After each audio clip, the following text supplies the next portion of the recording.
The harsh fluorescent lights of Chicago General's emergency room cast long shadows as doctors frantically worked to save Sarah's life.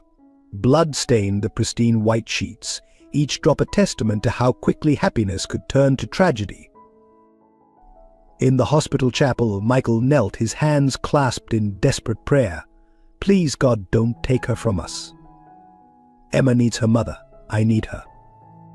His tears fell silently, memories of their journey flashing through his mind, from that rainy night when he first found them homeless, to now where love and fate had entwined their lives in ways none of them could have imagined. This would be the beginning of their greatest test of faith, love, and the power of second chances. Before we get into the story, comment below where in the world you are watching from today, and if you like this story, don't forget to subscribe. The story of Sarah Thompson began on the unforgiving streets of Chicago, where she found herself homeless at 28 with a 4-year-old daughter, Emma. The bitter winter wind cut through her worn jacket as she huddled with Emma in doorways and beneath bridge underpasses, their worldly possessions stuffed into a single backpack. But it wasn't always this way. Once, Sarah had lived a different life. Raised in a middle-class family in suburban Chicago, she had dreams of becoming a teacher. But life took an unexpected turn when she discovered Emma abandoned outside a homeless shelter, just a tiny infant wrapped in a thin blanket. Despite her own struggles, Sarah couldn't bear to leave the baby. In that moment, she made a choice that would define her life. She became Emma's mother. The decision to keep Emma cost Sarah everything. Her minimum wage job couldn't cover the expenses of raising a child. One missed rent payment led to another, and soon they found themselves on the streets. Yet even in their darkest moments, Sarah never regretted her choice. Emma's smile was her light, her reason to keep fighting. Across the city, in a luxurious high-rise apartment, Michael Anderson's life couldn't have been more different. At 35, he was one of Chicago's most successful defense attorneys, known for his brilliant mind and unwavering integrity. But behind the polished exterior lay a man haunted by loss. 2 years earlier, Michael's wife Claire had died suddenly, leaving him alone in their perfectly appointed home. Her absence echoed in every room, in every carefully chosen piece of furniture they'd selected together. Since her death, Michael had thrown himself into his work, taking on high-profile cases defending corporate clients. Yet each victory felt hollow, each success adding to the emptiness inside. The corruption that plagued Chicago's political and business elite had long bothered Michael. He saw it in the cases that crossed his desk, evidence buried, witnesses silenced, justice denied. But he played his part, telling himself it was just how the system worked. Until the night he found Sarah and Emma. Linda Marshall, Sarah's mother, lived with her own regrets. She had stood by silently when her husband Frank kicked Sarah out, too afraid to defy him. Now, years later, she volunteered at local shelters, secretly hoping to catch a glimpse of her daughter, to find some way to make amends. Frank Marshall, once a respected private investigator, had uncovered a web of corruption that reached the highest levels of Chicago's government. His investigation had led him to Robert Caldwell, a powerful real estate developer with ties to organized crime. When Caldwell threatened his family, Frank made the devastating choice to push Sarah away, believing it would keep her safe. The local church community played its own role in this tapestry of lives. Father Thomas, the parish priest, had often seen Sarah and Emma at the soup kitchen. He offered what help he could, but Sarah's pride made her reluctant to accept charity. Still, he kept them in his prayers, believing that God had a plan for this brave young mother and her daughter. Emma, despite their circumstances, remained remarkably resilient. At just 4 years old, she had an old soul's wisdom, often comforting her mother with innocent words that seemed divinely inspired. "Don't cry, Mummy," she would say on their hardest nights. "The angels are watching over us." The corruption that would eventually entangle them all had deep roots in Chicago's history. Caldwell's organization had spent decades building a network of influence, using construction projects to launder money and bribe officials. They operated with impunity, protected by powerful friends and the fear they inspired. Sarah's world and Michael's were about to collide in ways none of them could have predicted. The chance encounter on that rainy night would set in motion a chain of events that would expose long-buried secrets, test their faith, and challenge everything they thought they knew about love, family, and redemption. But before that fateful meeting, each of them had their own crosses to bear. Sarah struggled daily to keep Emma fed and warm, relying on her unwavering faith that tomorrow would be better. Michael wrestled with his conscience, questioning his role in defending the very system that oppressed people like Sarah. Linda lit candles in church, praying for forgiveness and a chance to reconcile with her daughter. The city itself seemed to hold its breath, as if aware that these lives were about to intersect in extraordinary ways. The gleaming skyscrapers towered over the homeless shelters, the corporate boardrooms housed decisions that affected those sleeping in doorways below. Chicago's extremes of wealth and poverty, power and powerlessness would provide the backdrop for a story of extraordinary courage, faith, and love. In her darkest moments, Sarah would remember her grandmother's words, "God never gives us more than we can handle." Even when we think we can't handle any more, those words would soon be tested in ways she could never have imagined, as would her faith, her strength, and her capacity for love. As Michael stood at his office window, looking out over the city he both loved and struggled with, he couldn't know that his life was about to change forever. That the woman and child huddled in a doorway below would soon challenge everything he thought he knew about justice, love, and the power of faith to transform lives.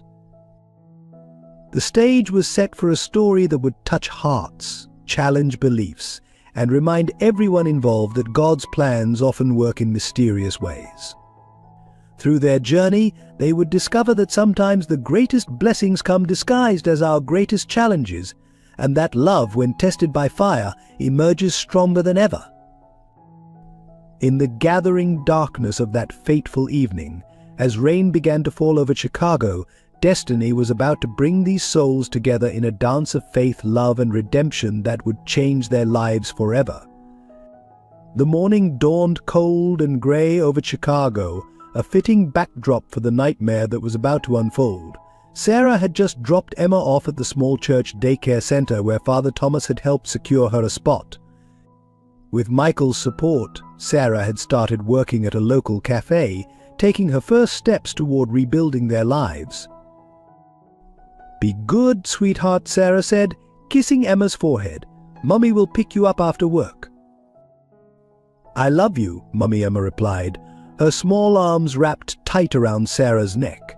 Something in her daughter's embrace felt different that morning, as if Emma sensed the impending danger. The call came just after lunch rush. Sarah was wiping down tables when her phone rang, Father Thomas's number flashing on the screen. Her heart stopped at his panicked voice. "Sarah, Emma's gone. Someone took her from the playground. The police are here," but his voice broke. "I'm so sorry." The world tilted beneath Sarah's feet. She barely registered dropping the phone, barely heard her manager's concerned voice.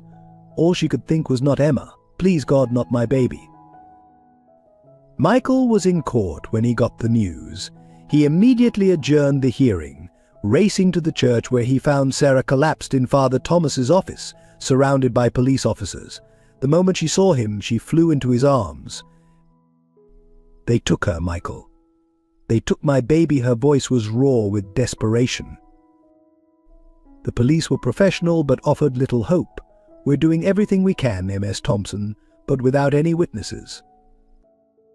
Michael's legal mind kicked into high gear. Security cameras? The church must have. "Disabled," one officer replied grimly.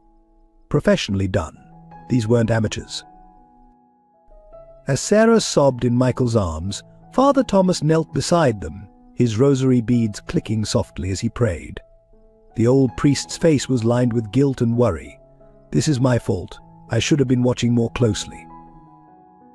But Michael's instincts told him this was no random kidnapping.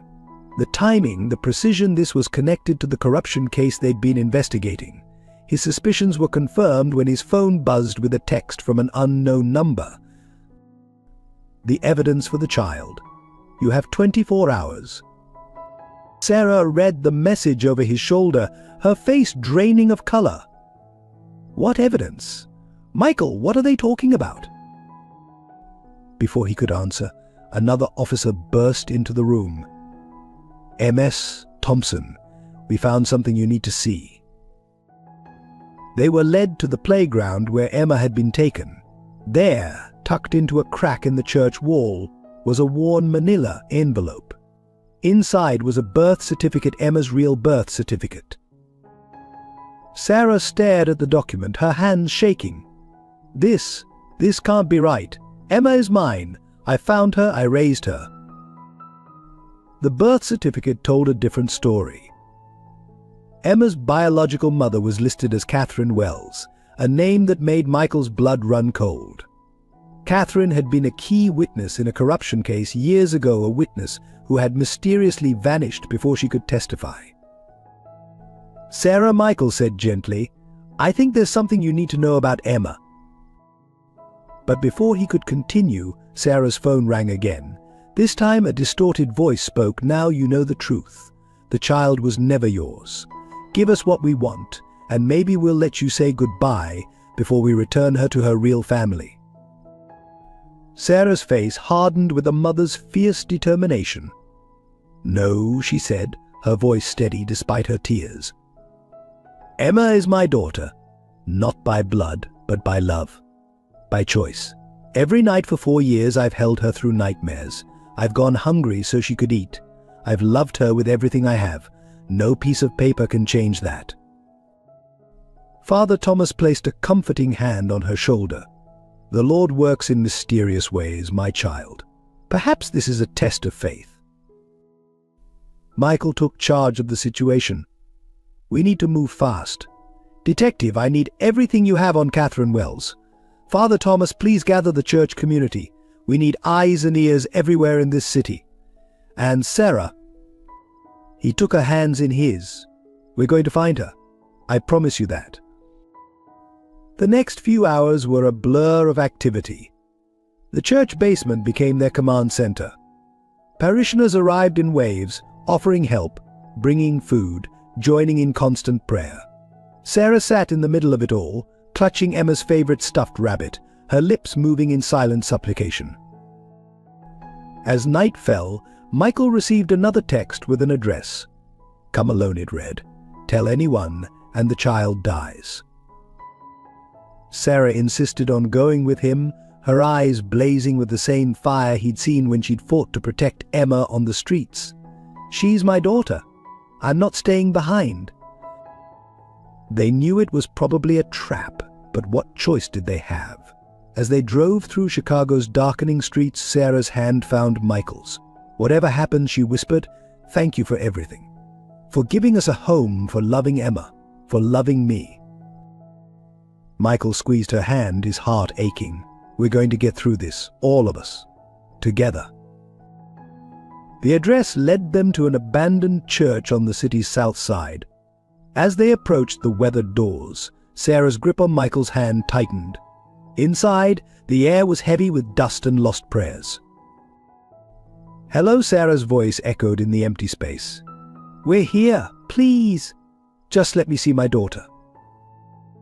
A figure stepped out of the shadows, Robert Caldwell himself, his expensive suit incongruous in the decrepit setting. MS Thompson. Mr. Anderson. How touching to see you both here. Where is she? Sarah demanded, taking a step forward. Where's my daughter? Caldwell's smile was cold. Your daughter? I think we both know she was never truly yours. But don't worry, she's being well cared for by people who have a real claim to her. Michael moved protectively in front of Sarah.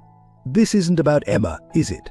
This is about what Frank discovered, about what you've been trying to hide all these years. Very good, Counselor Caldwell sneered. You see, Catherine Wells wasn't just any witness. She was my daughter. And that makes little Emma my granddaughter. I've spent years trying to find them both.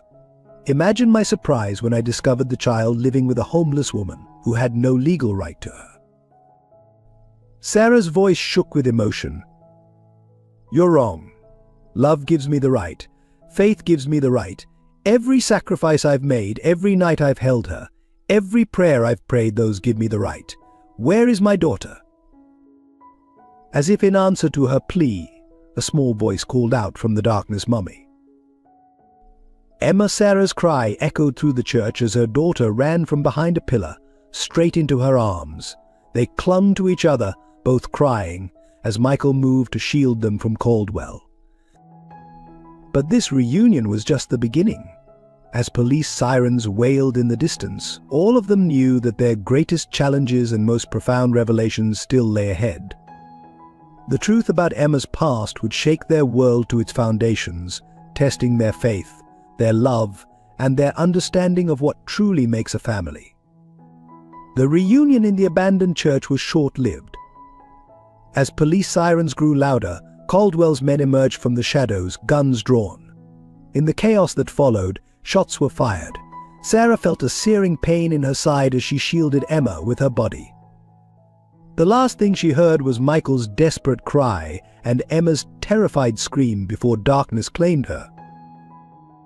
Sarah floated in a realm between life and death. In this space she saw visions: her mother Linda praying by her bedside, Michael holding her hand, Emma's tears. She heard Father Thomas's voice reciting last rites, felt the cool touch of holy water on her forehead. Most vividly she saw Claire, Michael's late wife, bathed in ethereal light. Take care of them, Claire's spirit seemed to whisper. They need you. It's not your time yet. Meanwhile, Michael faced his own crisis. The stress of the shooting and Emma's kidnapping had triggered a collapse. As doctors rushed him into emergency surgery for a previously undetected brain tumor, he too hovered between worlds. In the hospital waiting room, an unlikely group gathered. Linda and Frank, reunited by crisis. Father Thomas, leading prayers. Even Caldwell, under police guard, seemed shaken by the violence his actions had unleashed. Emma sat quietly between her grandparents, her small hands clutching her rosary, praying with a child's pure faith. Please, God, she whispered, save my mummy and daddy. The word daddy caught everyone's attention. It was the first time Emma had referred to Michael that way. Linda pulled her granddaughter close, tears streaming down her face. When did you start calling Michael Daddy? She asked softly. Emma's reply was simple: in my heart. He always was. Hours passed like years. Doctors came and went, their faces grave. Sarah had lost a dangerous amount of blood. Michael's tumor was more complex than initially thought. Both were fighting for their lives. Father Thomas gathered the group in the hospital chapel. In times of greatest darkness, he said, faith shines brightest. Let us pray not just for healing, but for understanding of God's plan. As they prayed, Sarah experienced something profound in her unconscious state. She saw her life flash before her: finding Emma, the struggles on the street, meeting Michael, their growing love. But she also saw something more: the bigger picture of how all their lives were interconnected. She understood now why she had found Emma that day. How God had used her own homelessness to position her to save this precious child. How every hardship had strengthened her for this moment. Michael, in his own unconscious state, had similar revelations. He saw how losing Claire had opened his heart to love again, how his profession had positioned him to fight corruption, how all the threads of their lives were woven together in a divine tapestry. In the physical world, their bodies fought to survive. Sarah underwent multiple surgeries to repair the damage from the bullet. Michael's doctors worked tirelessly to remove the tumor without damaging his brain. Emma never left the hospital. She divided her time between their rooms, talking to them, singing hymns she'd learned in church, believing with unshakable faith that they would both return to her. Then came the night that changed everything. Sarah's heart stopped beating. As doctors rushed to resuscitate her, she had a profound near-death experience. she found herself in a place of indescribable peace and love. She saw Claire again, but this time Claire spoke clearly. "You are their guardian angel now, Sarah. Michael and Emma need you. Go back. Your work isn't finished." In that same moment, Michael opened his eyes for the first time since his surgery. His first word was Sarah, though he had no way of knowing she was coding several floors away. Sarah's heart started beating again, stronger than before. The doctors called it a miracle. Father Thomas called it divine intervention.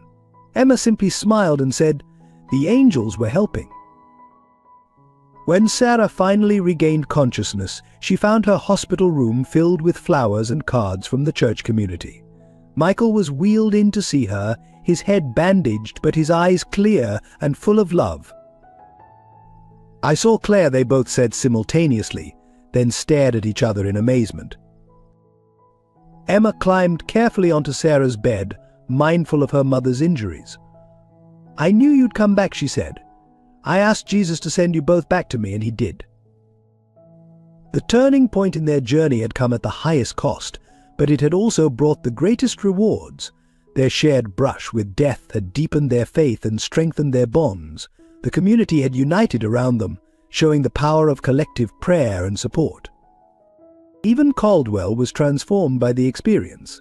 Seeing Sarah willing to die to protect Emma, watching the miracle of her recovery, witnessing the depth of faith in the hospital chapel, it broke something open in his heart.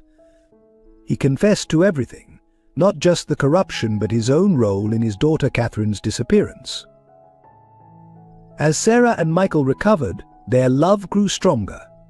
Their shared experience had given them a profound appreciation for life, for faith, and for the mysterious ways God works in bringing people together. The church community rallied around them, providing support, meals, and constant prayer. Linda and Frank reconciled with Sarah, finally sharing the full truth about why they had pushed her away.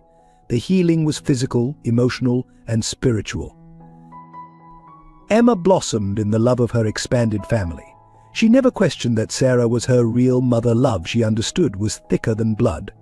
And in Michael, she had found the father she had always dreamed of.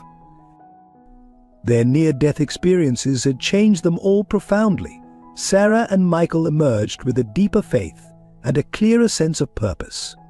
They understood now that their meeting had been no accident, it had been divine intervention. As they began their long recovery, they knew that while this crisis had nearly broken them, it had also made them stronger. Their faith, tested by fire, had emerged purified. Their love, challenged by death itself, had proven unshakable. But even as they celebrated their survival and growing strength, none of them realized that this was just the beginning. God's plan for their lives was far greater than any of them could imagine, and their greatest challenges and blessings still lay ahead.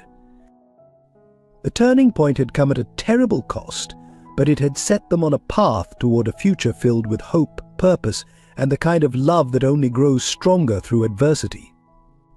Their story had become a testimony to the power of faith, the strength of love, and the mysterious ways in which God brings healing to broken lives. The morning Sarah discovered she was pregnant was bittersweet. Standing in the hospital bathroom, staring at the positive test, her hands trembled with a mixture of joy and fear. Michael was still recovering from his brain surgery, his memory fragile and inconsistent.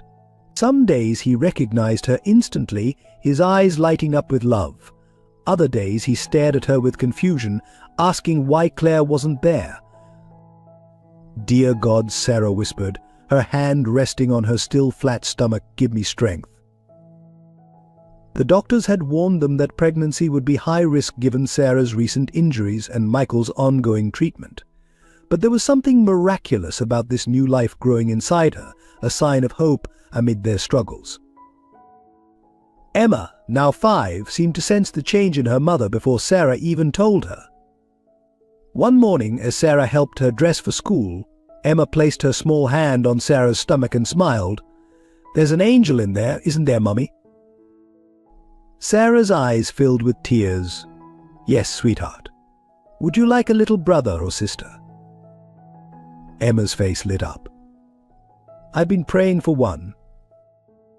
The joy of their moment was interrupted by sounds of distress from Michael's room. Sarah rushed in to find him agitated, his eyes wild with confusion. "Claire," he called out. "Claire, where are you?" Sarah's heart broke as she approached him carefully. "Michael, it's Sarah. Claire. Claire is with God now, remember." The look of devastation on his face was unbearable. "Sarah?" I don't," he clutched his head in frustration. "Everything's so foggy." Linda, who had been helping care for them since their release from the hospital, appeared in the doorway. Her face tightened with concern as she observed the scene.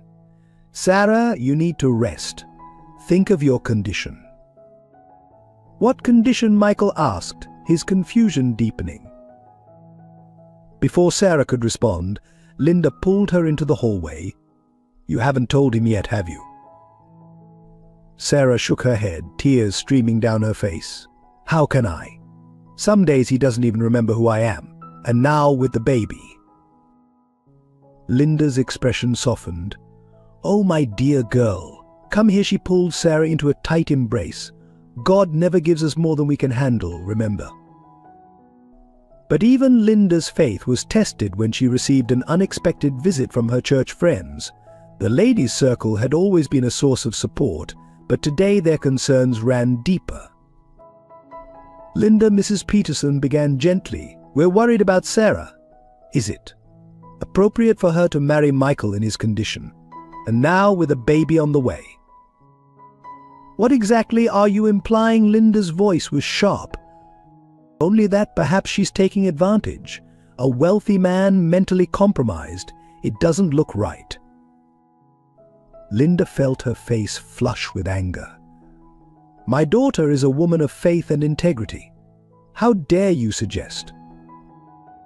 "We're only thinking of the church's reputation," another woman interjected.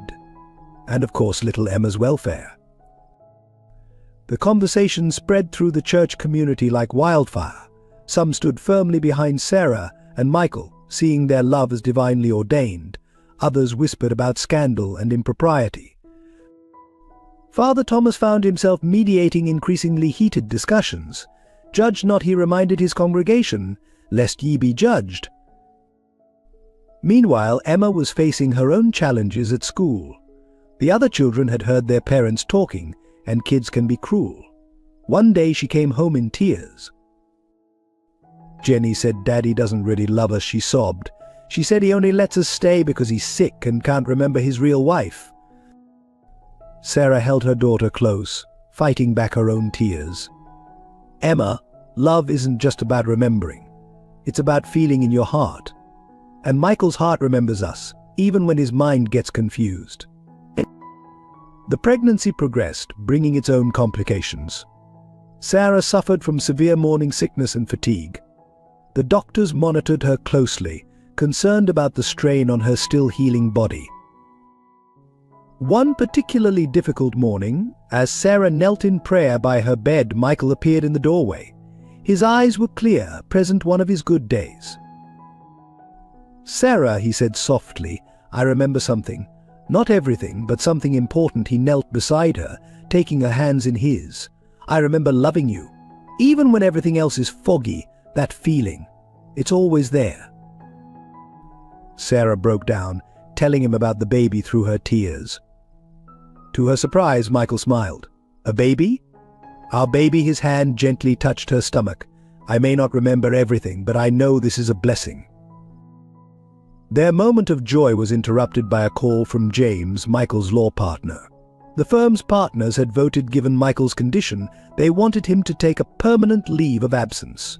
The news hit hard, threatening their financial security just when they needed it most. Linda suggested they move in with her permanently, but Sarah resisted. "We need to fight for our independence, Mom, for our family." The church community remained divided, but something unexpected began to happen. Those who had doubted their love witnessed Michael's gradual improvement, saw how he responded to Sarah's presence even on his worst days. They watched Emma's unwavering faith in both her parents and they began to understand that love transcends memory. Sarah found strength she didn't know she possessed. She took on part-time work from home, coordinating the church's outreach programs while caring for Michael and Emma. Her growing belly became a symbol of hope, a reminder that life continues even in the midst of struggles. Michael had more good days than bad as time passed. His memories began to return slowly, though some remained forever lost. But his love for Sarah and Emma grew stronger each day, and his excitement about the baby never wavered. One Sunday morning, as they sat in church together, Michael suddenly squeezed Sarah's hand. "I remember our first meeting," he whispered, "in the rain. You were so proud even then, so strong." Sarah's heart soared. It was the first specific memory he'd recovered of their time together. "You saved us that night," she replied softly. Michael shook his head. "No, you saved me, you and Emma. You brought me back to life after Claire." And now his hand rested on her growing belly. "Now you're giving me another miracle." The baby kicked then, as if in response to its father's touch. Emma, sitting on Michael's other side, giggled and placed her own small hand next to his. "The angels dancing," she declared. Their joy was witnessed by the entire congregation, including those who had doubted them. Mrs. Peterson, who had been one of their strongest critics, approached them after the service with tears in her eyes. "I was wrong," she admitted. "What you have, it's a gift from God. Can you forgive an old woman's judgment?" Sarah hugged her without hesitation. "There's nothing to forgive. We're all part of God's family." As Sarah's pregnancy progressed, their home became a testament to healing and hope. Michael's good days far outnumbered the bad. Emma thrived, her faith and love touching everyone she met. The church community united behind them, providing support and prayers. But even as things improved, Sarah couldn't shake the feeling that their greatest challenges still lay ahead. The baby's birth would test her weakened body. Michael's recovery was ongoing. And somewhere out there, Caldwell's corrupt network still posed a threat. Yet each morning, as she watched the sun rise over Chicago, Sarah felt a deep sense of peace. They had survived death itself, their love growing stronger through every trial.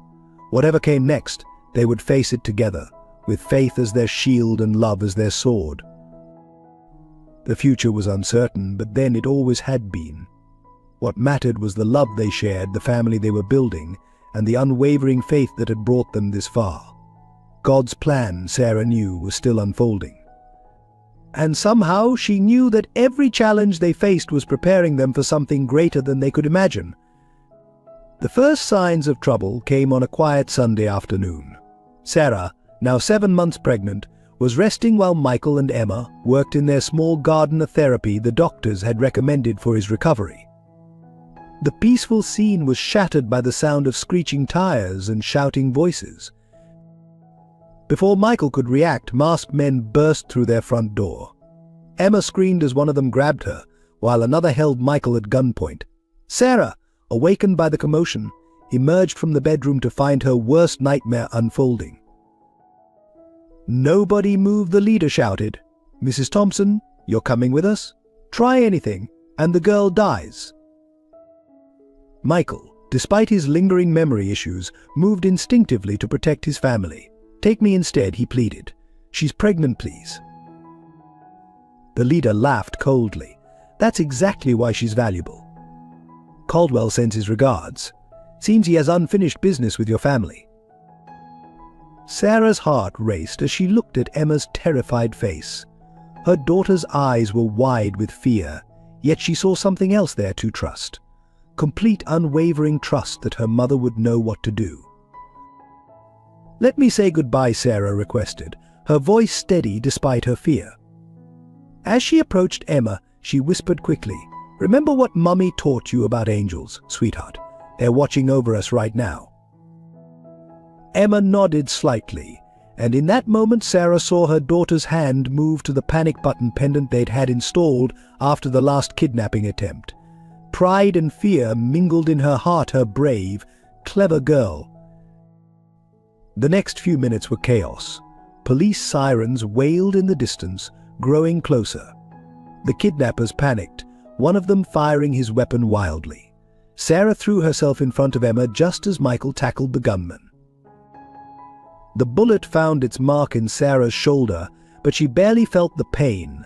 Her only thought was protecting her children, both the one in her arms and the one in her womb. Father Thomas, who had been visiting neighbors across the street, heard the commotion and rushed over. He arrived just as the police stormed in, his prayers joining the cacophony of shouts and sirens. In the hospital later that night, Sarah lay in a bed surrounded by machines monitoring both her and the baby. The bullet had missed anything vital, but the stress of the incident had triggered early labor contractions. "You need to remain absolutely still," the doctor ordered. "We'll do everything we can to prevent premature labor, but the next 48 hours are critical." Michael sat beside her, his face etched with worry and guilt. The day's events had somehow cleared the fog in his mind. Trauma, the doctors explained, could sometimes have that effect. "I remember everything now," he said softly, holding her hand. "Everything we've been through, every moment. And I remember promising to protect you. I failed." Sarah squeezed his hand weakly. "You didn't fail. You saved us. You've always saved us." Emma, being watched over by Linda in the waiting room, had shown remarkable courage throughout the ordeal. When the police interviewed her, she spoke with a clarity that amazed everyone. "I wasn't scared," she told them. "Well, maybe a little. But I knew God wouldn't let anything bad happen to my family. And I remembered what Daddy taught me about being brave." The attack had another unexpected effect. It united the entire church community behind them. Even those who had doubted their relationship now saw the depth of their love and commitment to each other. Mrs. Peterson organized a prayer vigil outside the hospital. Hundreds of people came, holding candles and singing hymns. The light from their candles illuminated the darkness, a beacon of hope in their darkest hour. Detective Rodriguez, who had been investigating Caldwell's organization, arrived with news. "We've tracked down the gunmen," he reported. "They've agreed to testify against Caldwell. This might be the break we've been waiting for." But Sarah and Michael knew it wasn't over. Caldwell was still out there, and he wouldn't stop until he had destroyed their family or been brought to justice. That night, as Sarah drifted in and out of consciousness, she had a vision. Claire appeared to her again, but this time she wasn't alone. She was accompanied by a beautiful child, a little boy with Michael's eyes. "Your son is strong," Claire's spirit seemed to say, like his parents. "Don't give up hope." Sarah woke to find Michael asleep in the chair beside her, his hand still holding hers. The monitors showed the baby's heartbeat was strong and steady. Despite everything, they were all still fighting. Father Thomas visited early the next morning, bringing communion and comfort. "Your family has been chosen," he said softly, "chosen to demonstrate God's love and power in the face of evil. Your trials are great because your purpose is great." As the day progressed, Sarah's condition stabilized. The contractions subsided, and the doctors became cautiously optimistic. But they all knew they weren't out of danger yet. Caldwell, they learned, had been arrested trying to flee the country, but even from jail he had resources and connections. The threat remained. Michael refused to leave Sarah's side, his newly restored memories making him even more protective. He worked from his laptop, coordinating with James to build their case against Caldwell's organization while watching over his family. Emma split her time between the hospital room and the chapel, where she would sit for hours, talking to God with the pure faith of a child. Her prayers became a source of strength for everyone who heard them. "Dear Jesus," she would say, "please keep Mummy and my baby brother safe, and help Daddy's brain stay better, and maybe help the bad men learn to be good like you taught us in Sunday school." The church community rallied around them in practical ways too. They organized meals, helped with housework, and set up a security system at their home. Their love became a shield against the darkness that had tried to destroy this family. As Sarah lay in her hospital bed, one hand resting on her swollen belly, she reflected on the journey that had brought them here. From homeless and hopeless to surrounded by love and support, it was a testimony to God's grace and the power of faith. The baby kicked strongly under her hand, as if reassuring her of his presence and strength. Michael, feeling the movement, smiled a real smile full of memory and love. "We're going to make it," he said softly. "All of us, together." Sarah nodded, tears in her eyes. "Together," she repeated, "with God's help." Outside her window, the sun was setting over Chicago, painting the sky in brilliant colors. It reminded Sarah of something Emma had said earlier: "God's painting the sky extra pretty tonight, Mummy. To remind us he's still here." Indeed, he was. Through every trial, every danger, every moment of fear and doubt, he had been there. And he would continue to be there, guiding them through whatever challenges lay ahead. The first climax of their story was ending, but Sarah knew it wasn't over. There would be more battles to fight, more victories to win, more love to share. But with faith as their foundation and love as their strength, they were ready to face whatever came next. As night fell over the city, the candles from the prayer vigil still burned bright, a testament to the power of community and faith. Their light pushed back the darkness, just as love and faith would always overcome fear and hate. Tomorrow would bring new challenges, but for now they were together, they were loved, and they were protected by something stronger than any earthly power, the unshakable faith that God had brought them together for a purpose, and He would see them through to the end. Tragedy struck without warning on a crisp autumn morning. Sarah, now 8 months pregnant, woke to sharp pains that she knew weren't normal. The sheets were stained with blood, and fear gripped her heart like an icy hand. "Michael," she called out, her voice trembling. "Something's wrong with the baby." The rush to the hospital was a blur of sirens and prayers. Emma sat in the back seat with Linda, her small hands clasped in desperate prayer, while Michael broke every speed limit, his recently recovered memories adding to his terror of losing the family he'd only just fully remembered. In the emergency room, the doctors' faces were grave. "The placenta has detached," they explained. "We need to perform an emergency C-section, but there are complications. The baby's in distress, and given your previous injuries, Mrs. Thompson, this is extremely high risk." "Save my baby," Sarah insisted, squeezing Michael's hand. "No matter what happens to me, save our son." The next hours were the darkest they'd ever faced. As Sarah was rushed into surgery, Michael fell to his knees in the hospital chapel, his prayers more desperate than they'd ever been. "Please, God," he begged, "not again. Don't make me lose another wife. Don't let our children grow up without their mother." Emma, showing wisdom beyond her years, knelt beside him. "Daddy," she whispered, "remember what Mummy always says. God never gives us more than we can handle." But even Emma's faith was tested when the surgeon emerged hours later, his scrubs stained with blood. "We lost the baby," he said softly. "We did everything we could, but I'm so sorry." The words hit Michael like a physical blow. Sarah had survived, but their son, their miracle, was gone. When he entered her recovery room, she was already awake, her face pale and tear-stained. "I felt him leave," she whispered. "I felt his spirit go to heaven. He's with Claire now." The loss shattered them in different ways. Michael withdrew into himself, his newly recovered memories now a curse as he remembered every moment of joy and anticipation they'd shared about the baby. Sarah fell into a deep depression, her faith wavering for the first time in her life. Emma, their bright light, struggled to understand why God hadn't answered her prayers. She stopped going to the chapel, stopped saying her nightly prayers. "If God loved us," she said one night, "He wouldn't have taken my brother." The church community rallied around them, but their well-meaning words often caused more pain than comfort. "It's God's will," they would say, or "He's in a better place." Sarah wanted to scream that no place was better than in her arms.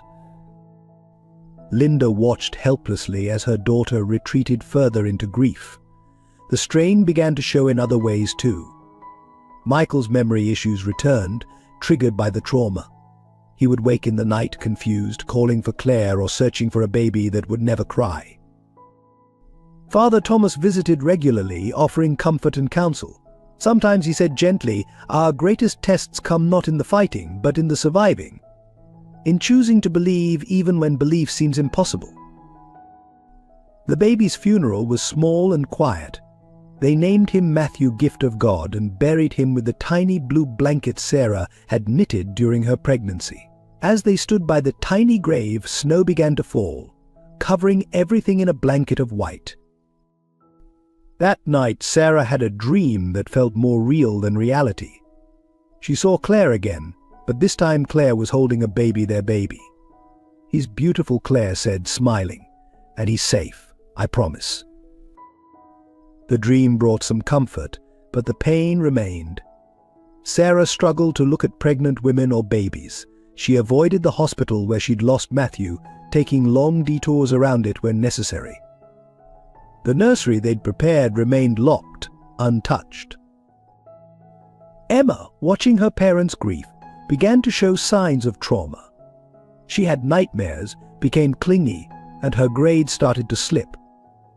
Her teacher called, concerned about drawings Emma had made, all of them featuring angels carrying a baby to heaven. The breaking point came one Sunday morning. As they sat in church, a baby began to cry during the service. Sarah stood abruptly and fled, unable to bear the sound. Michael found her in the garden, sobbing uncontrollably. "I can't do this anymore," she cried. "I can't pretend I'm okay. I can't pretend I understand why God would give us this miracle just to take it away." Michael held her, his own tears falling. "Maybe," he said slowly, "we're not meant to understand. Maybe we're just meant to keep loving, keep believing, even when it hurts." Their grief had made them vulnerable in other ways too. Caldwell's organization, though weakened, saw an opportunity in their pain. Anonymous letters began arriving, taunting them about the loss, suggesting it was divine punishment for their defiance. The police investigated, but the true blow came when they discovered the source, someone within their own church community, bitter about Michael's former role in defending corrupt officials, had been feeding information to Caldwell's people. The betrayal cut deep, shaking their faith in the community they'd trusted. Some church members, learning of the betrayal, began taking sides. The congregation that had once united in support of them now threatened to tear itself apart. Father Thomas called a special service to address the division. "We are all sinners," he reminded them. "All broken, all in need of grace. If we cannot show grace to each other in times of grief, how can we claim to follow Christ?" His words had an impact, but the damage was done. Sarah and Michael found themselves increasingly isolated, their grief creating a barrier between them and the world. Even their love for each other, once so strong, seemed strained under the weight of their loss. Emma, watching her family crumble, made a decision. One evening, she sneaked into the locked nursery. When her parents found her there, she was sitting in the rocking chair, clutching Matthew's teddy bear. "Matthew wouldn't want us to be sad forever," she said simply. "He's an angel now, watching over us. We need to make him proud." Her words, spoken with a child's pure wisdom, began the slow process of healing. That night, for the first time since losing Matthew, they prayed together as a family. Their prayers were different now, less asking why, more asking for strength to carry on. The nursery was gradually transformed into a memorial room, filled with photos, Emma's drawings, and Matthew's things. It became a place of peace, rather than pain, where they could feel close to the son they'd lost while beginning to heal. Sarah started a support group for other mothers who had lost babies, finding purpose in helping others through their grief. Michael threw himself into prosecuting Caldwell's organization, determined to honor Matthew's memory by bringing justice to their city. Their tragedy had changed them forever, but it hadn't destroyed them. Slowly, painfully, they were learning to carry their grief, while still embracing life, to honor Matthew's memory, while creating new memories, to keep faith even when faith seemed impossible. The wound would never fully heal, but they were learning to live with it, to let it make them stronger, more compassionate, more aware of the precious gift of each moment they had together. Their story wasn't over, it was just taking a different path than they had planned. The revelation came on a quiet Tuesday afternoon 6 months after losing Matthew. Sarah was sorting through old documents in preparation for Caldwell's trial when she found a faded envelope she'd never seen before. Inside was a birth certificate, her birth certificate, but the name listed wasn't Sarah Marshall, it was Sarah Wells. Her hands trembling, Sarah read the document again and again. According to this paper, she wasn't Linda and Frank's daughter at all. Her biological mother was Catherine Wells, the same Catherine Wells who was Emma's birth mother. "Dear God," Sarah whispered, sinking into a chair. "Emma is my sister." The discovery sent shockwaves through their already fragile family. When Sarah confronted Linda and Frank, the truth finally emerged. They had adopted her as an infant, just as she had later unknowingly adopted her own biological sister. "We wanted to tell you," Linda sobbed. "But when all the trouble with Caldwell started, we thought it was safer if you didn't know." The connection to Caldwell suddenly became clear. He wasn't just Emma's grandfather, he was Sarah's father. The man who had caused them so much pain was her own flesh and blood. Michael, still struggling with occasional memory lapses, held Sarah as she processed this earth-shattering news. "This doesn't change who you are," he assured her. "Just like Emma being adopted never changed your love for her." Emma, remarkably, took the news in stride. "I always knew we were special," she said, hugging Sarah tight. "Now we're sisters and mother-daughter. God made us extra special." But the revelation had deeper implications. If Sarah was Catherine Wells' daughter, she might know crucial information about Caldwell's crimes without realizing it. Memories from her early childhood, before her adoption, could hold the key to bringing down his entire organization. As Sarah underwent therapy to recover possible repressed memories, another surprising discovery emerged. She had a twin sister, separated from her at birth. Records showed the other baby had been adopted by a family in Minneapolis. But the search for Sarah's twin sister became an unexpected source of hope for the grieving family. It gave them something to focus on beyond their loss, a new purpose to unite behind. Through social media and private investigators, they finally located her, Rachel Anderson, a pediatric nurse living in Minnesota. The shock of their first phone call was overwhelming for both women. "I always felt like something was missing," Rachel confessed. "Like I had a piece of my soul somewhere else in the world." When Rachel flew to Chicago to meet them, the resemblance between the sisters was startling. But more shocking was the realization that Rachel had her own connection to their story. She had been Claire's nurse during her final illness. "I felt drawn to her," Rachel explained, tears in her eyes. "I spent extra time with her, though I didn't know why. Now I understand God was weaving our stories together long before we knew we were connected." The discovery of Rachel brought unexpected healing to their family. She had 2 children of her own, instantly giving Emma cousins and giving Sarah a connection to motherhood she desperately needed after losing Matthew. But perhaps most significantly, Rachel had information about Catherine Wells. Their biological mother hadn't vanished willingly. Caldwell had forced her into hiding to protect her daughters from his enemies. "She's alive," Rachel revealed. "She's been watching over all of us from a distance, waiting for the right time to come forward." This news gave them new strength for the battles ahead. They weren't just fighting Caldwell's corruption anymore, they were fighting to reunite a family torn apart by his crimes. As Sarah and Rachel worked to locate Catherine, Emma showed an uncanny ability to sense their biological mother's presence. "She's closer than you think," Emma would say. "The angels told me so." Their journey had taken an unexpected turn, revealing that God's plan was far more intricate than any of them had imagined.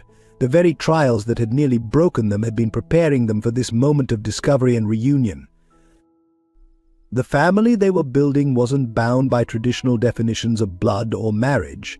It was a tapestry of love, loss, faith, and redemption, woven together by a divine hand that had been guiding them all along. As they moved forward with their search for Catherine, they held onto the truth that had sustained them through every trial. Family isn't just about biology. It's about the connections we choose to nurture, the love we choose to give, and the faith that helps us recognize God's hand in every unexpected turn of our journey. The final confrontation with Caldwell's organization came at the most unexpected moment. Sarah and Rachel had tracked their mother Catherine to a small convent outside Chicago, where she had been living under the protection of the Sisters of Mercy. The reunion was emotional, filled with tears and long-withheld explanations. "I've watched you both from afar," Catherine told her daughters, her voice trembling.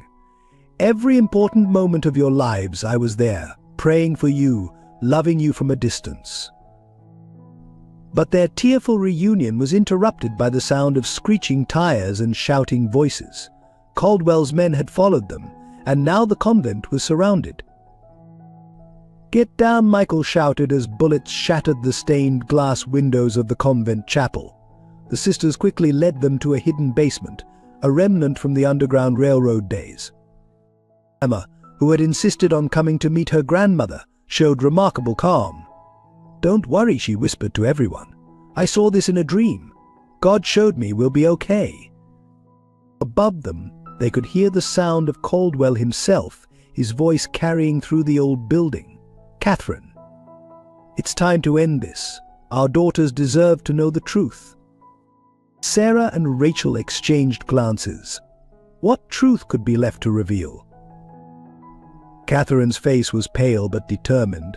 "He's right about one thing, it's time for the truth." All of it, she took a deep breath. Caldwell isn't the monster in this story. He's been protecting us all along. The revelation stunned everyone into silence. Catherine explained that years ago, she had uncovered evidence of corruption reaching to the highest levels of government. Caldwell's apparent crimes had been an elaborate cover designed to protect his family while he gathered evidence. "The real enemies are still out there," Catherine said.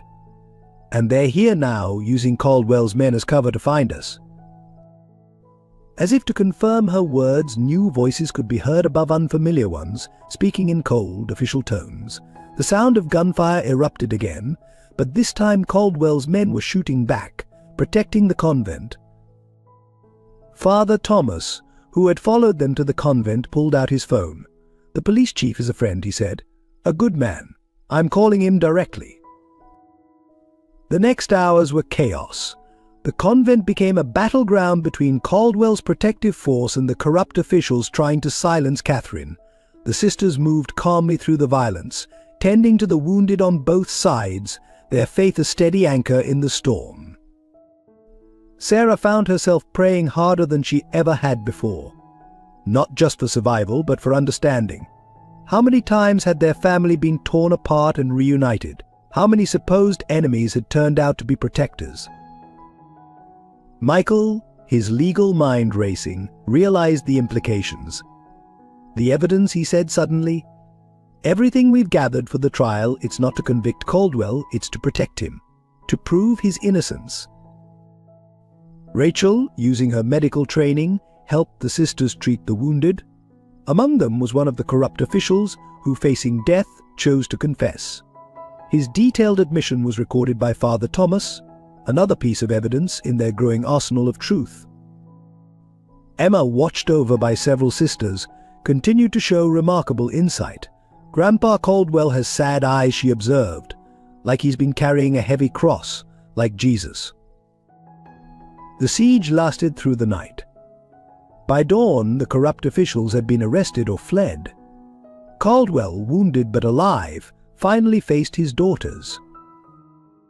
"I wanted to tell you," he said, his voice rough with emotion. "Every time I saw you suffering, I wanted to explain. But keeping you in the dark was the only way to keep you safe." Sarah looked at the man she had feared and hated for so long. She saw now the cost of his sacrificed decades of being seen as a villain to protect those he loved. The evidence Catherine had gathered, combined with Caldwell's own records and the corrupt official's confession, was enough to expose the entire network of corruption. The true criminals would face justice at last. But the real healing came in the quiet moments that followed. In the convent's garden, surrounded by blooming roses, 3 generations of their family finally came together. Emma, the innocent heart of their story, moved between them all, dispensing hugs and childlike wisdom. "See," she said, taking Caldwell's hand and placing it in Sarah's, "God makes broken families whole again, just like he promised." The sisters of the convent, witnesses to this miraculous reconciliation, began to sing hymns of praise. Their voices carried across the garden a melody of healing and hope. Michael watched his wife embrace her true father, saw the years of pain and misunderstanding melt away in the light of truth and forgiveness. His own journey of healing and recovered memories had prepared him to understand the complexity of their story. Rachel, standing with her own children, who had been brought to the convent after the danger passed, completed the family circle. "God's plan was bigger than any of us could have imagined," she said softly. Catherine looked at her daughters, her granddaughter, her extended family with tears of joy. All those years of separation, she said, were leading to this moment, to a reunion that would heal not just our family, but our entire city. The exposure of the true corruption led to widespread reforms in Chicago's government. Caldwell's reputation was restored, and his years of undercover work were finally recognized. The truth had indeed set them all free. Father Thomas, watching the family's reconciliation, spoke of divine providence. "God's greatest miracles," he said, "often come disguised as our greatest challenges. Every trial you faced was preparing you for this moment of redemption." The sisters of the convent offered their space as a permanent sanctuary for the family's healing. Within those sacred walls, surrounded by faith and protected by love, the broken pieces of their family story began to form a beautiful new mosaic.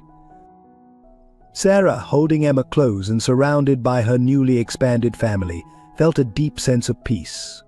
The journey had been painful, filled with loss and confusion, but the destination was more beautiful than she could have imagined.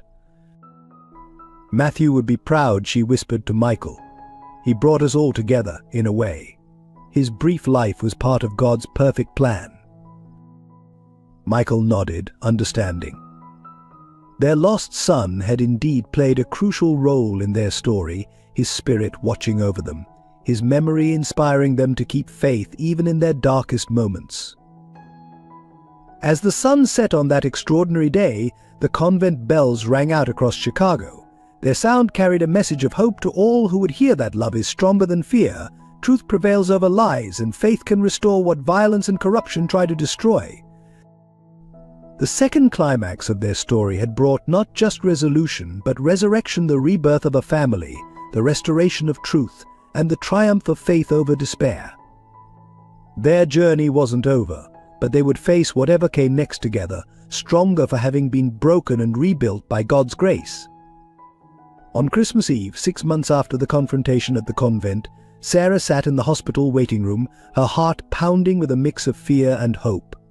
The doctors had just confirmed what she had suspected for weeks: she was pregnant again, this time with twins.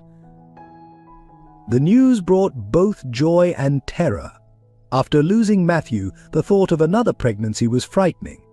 But there was something different this time, a sense of divine purpose that Sarah couldn't explain. "It's a miracle," Rachel said, squeezing her sister's hand. "After everything the doctors said about your injuries." Michael, whose memory had fully returned, knelt before his wife. "We'll face this together," he promised, "just like everything else." Emma was overjoyed at the prospect of 2 new siblings. "I saw them in my dream," she announced. "A boy and a girl. The angels told me they're special." The pregnancy was high risk, requiring Sarah to spend the last 3 months at the convent under the sisters' care. The peaceful environment, filled with prayer and gentle support, became a sanctuary for the entire family.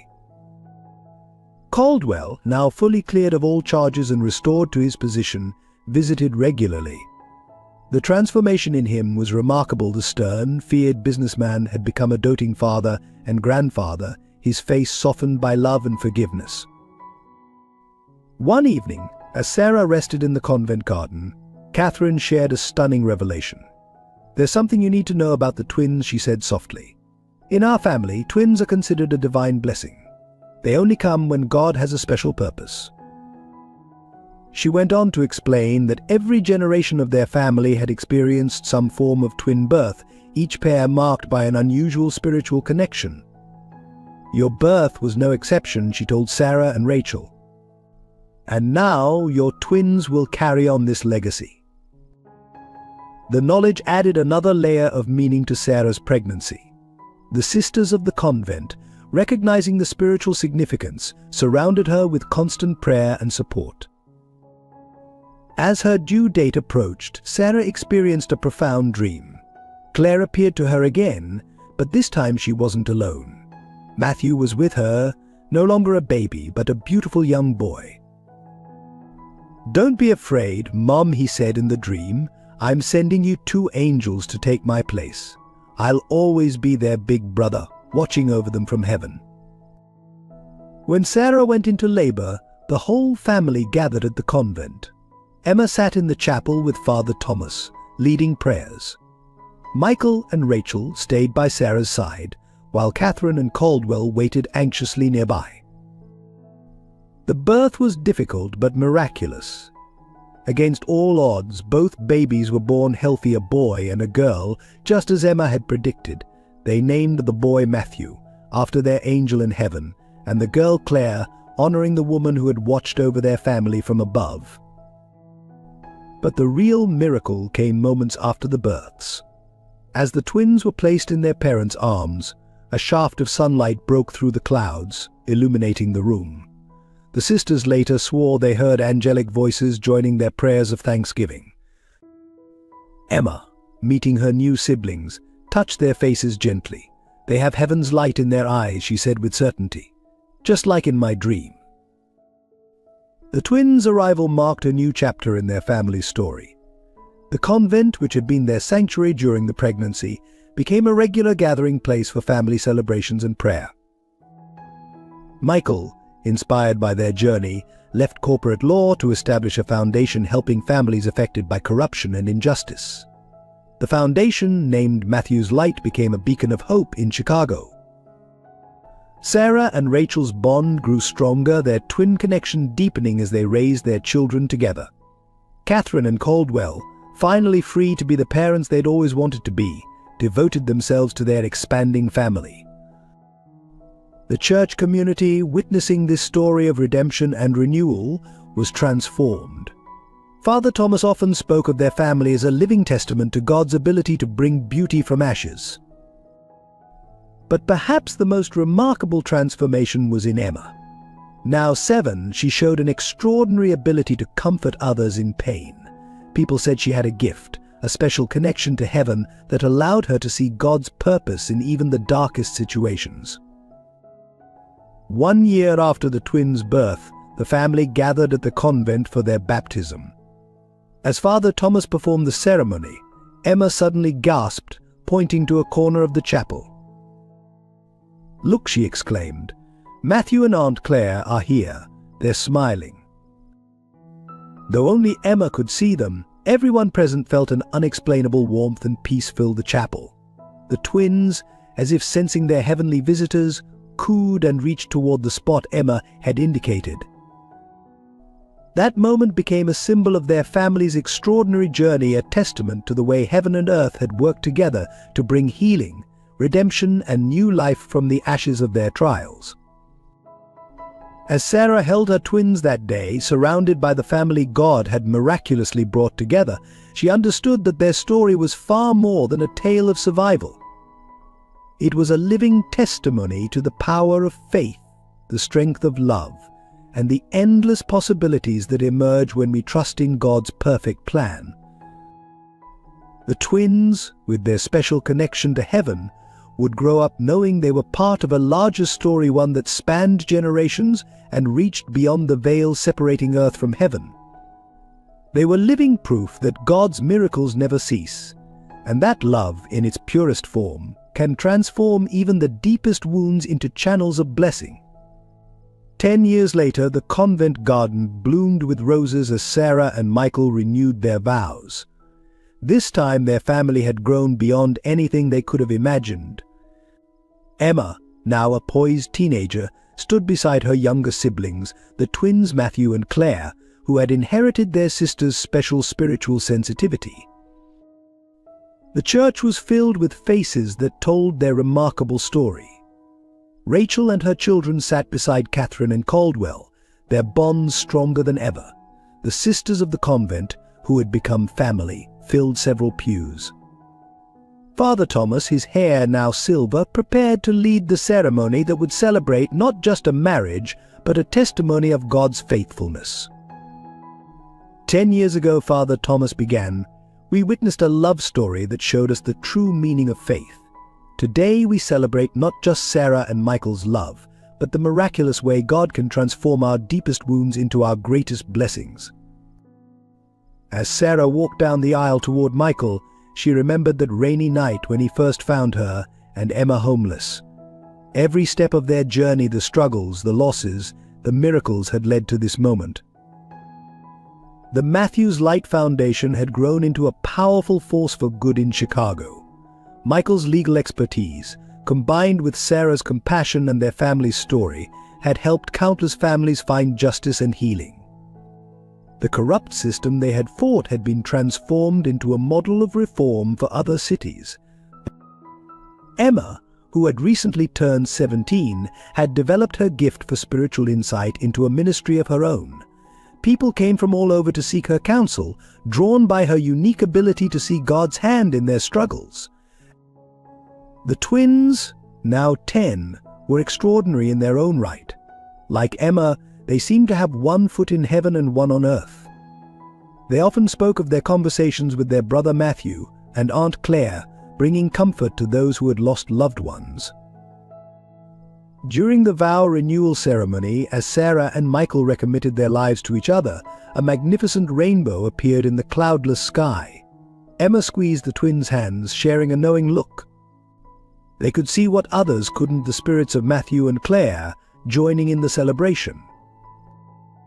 Love, Father Thomas said, is not just a feeling. It's a choice we make every day. Sarah and Michael have shown us that true love, grounded in faith, can overcome any obstacle. The reception that followed was held in the convent gardens. The sisters had outdone themselves, transforming the space into a paradise of flowers and lights. As the sun set, casting a golden glow over the gathering, Caldwell stood to make a toast. 10 years ago, he said, his voice thick with emotion, I was seen as an enemy to this family. Today I stand here as a father, grandfather, and witness to God's amazing grace. Our family story proves that no one is beyond redemption, and no wound is too deep for God to heal. Catherine followed her husband's toast with one of her own. To our daughters, she said, looking at Sarah and Rachel, who showed us that love is stronger than fear. To our grandchildren, who remind us daily of heaven's nearness. And to all who have been part of this journey, thank you for believing in miracles. The Matthews Light Foundation announced a new initiative that evening, the construction of a community center adjacent to the convent. It would provide housing for homeless families, legal aid for the oppressed, and spiritual counsel for the broken-hearted. This center, Michael announced, will be a place where other families can find the same hope and healing that we found. A place where God's light can shine into the darkest situations. As the evening drew to a close, Emma gathered everyone around for a special moment. The twins, holding hands, began to sing a hymn they said Matthew had taught them in a dream. The pure, heavenly sound of their voices brought tears to every eye. Sarah and Michael held each other close, marveling at the family God had given them. Their journey had been marked by both sorrow and joy, loss and gain, death and resurrection. But through it all, their faith had not just survived, it had flourished. The convent bells rang out across Chicago, their sound carrying a message of hope to all who would hear. The sisters joined hands with the family, forming a circle of love and faith that had grown from the smallest seed of compassion on a rainy night. "Our story," Sarah said softly to Michael, "is really just beginning. Every end is just a new beginning when God is writing the story." Michael nodded, looking at their children, Emma with her spiritual wisdom, the twins with their heavenly connection, and the countless lives touched through their foundation. "And what a story he has written," he replied. As night fell over the convent garden, stars seemed to dance in the sky. Emma and the twins smiled up at the heavens, waving to the angels only they could see. Their family's journey had become a testament to the truth that faith, hope, and love never fail, and that God's greatest miracles often come disguised as our deepest wounds. The end of their story was really just the beginning of countless others, as their testimony of God's faithfulness continued to inspire and transform lives across the city. Their legacy would live on through their children, their foundation, and the countless souls who found hope in their story of redemption and grace. For in the end, their story was not just about one family's journey from tragedy to triumph. It was about the endless possibilities that exist when we trust in God's perfect plan, even when that plan leads us through valleys of shadow before bringing us to mountains of light. Sacred wounds, a message of hope and faith. Sometimes our deepest pain becomes our greatest purpose. Like Sarah and Michael's journey, your struggles aren't just random acts of fate, they're sacred wounds that God will transform into channels of blessing. I think of that moment when you felt most alone, most broken. Like Sarah, homeless with Emma on that rainy night. Like Michael, grieving Claire's loss. Like their heartbreak when they lost baby Matthew. These aren't just moments of pain, they're holy ground where God is writing a larger story. Your tears, your sleepless nights, your unanswered prayers, they're not unnoticed. Every tear you've shed is counted. Every broken piece of your heart is precious in God's eyes. Just as He wove Sarah and Michael's broken pieces into a masterpiece of redemption, He's weaving your pain into something beautiful. Remember Emma's childlike faith, seeing angels when others saw only darkness. Your darkest valleys might be preparing you for your greatest mission. Your wounds might become someone else's healing. Your story of survival might become someone else's hope. Like the twins being born after the loss of Matthew, sometimes our greatest blessings come disguised as our deepest sorrows. That relationship that broke you, that dream that died, that loss that seemed unbearable, these are the very places where God plants the seeds of miracles. To those feeling lost tonight, wondering if God has forgotten you, He hasn't. Like Sarah finding her true family, your journey might be leading you to a destiny greater than you could imagine. Your broken road might be a bridge to someone else's salvation. Your faith in the darkness, your courage to keep believing when everything seems hopeless, this is holy ground. Every step of trust, every moment you choose to believe despite your pain, is building a testimony that will outlive you. So hold on, precious soul. Like the convent bells ringing hope over Chicago, your story of survival will someday ring hope into another's darkness. Your tears are watering the garden of your future testimony. Your wounds are being transformed into windows through which God's light will shine to others.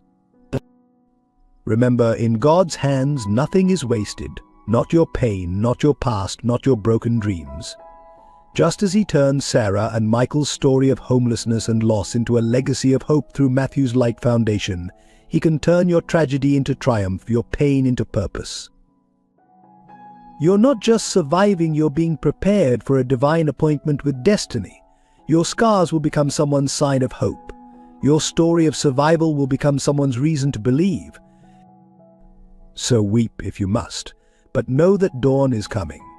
Grieve if you need to, but hold on to hope. Like Sarah and Michael discovered, sometimes our deepest wounds become our greatest testimony, and our darkest nights lead to the most beautiful dawns. You are loved. You are seen. You are part of a greater story. And just like Sarah and Michael's journey, your story isn't over. It's just beginning. Hold on, believe, and watch as God transforms your sacred wounds into channels of healing for others. For in His divine alchemy, no tear is wasted, no pain is purposeless, and every broken heart is just a canvas waiting for His masterpiece of redemption. Your miracle is coming. Your story will bring hope. Your pain will become purpose. This is His promise to you. This is your sacred journey. This is your story of redemption waiting to be told. If Sarah and Michael's journey touched your heart, please hit that subscribe button and join our storytelling family. Share their story of faith and redemption with loved ones who need hope. Drop a like if you felt moved and leave your thoughts in the comments. Want part 2? Let us know below. Your support inspires us to create more meaningful stories that touch hearts and transform lives.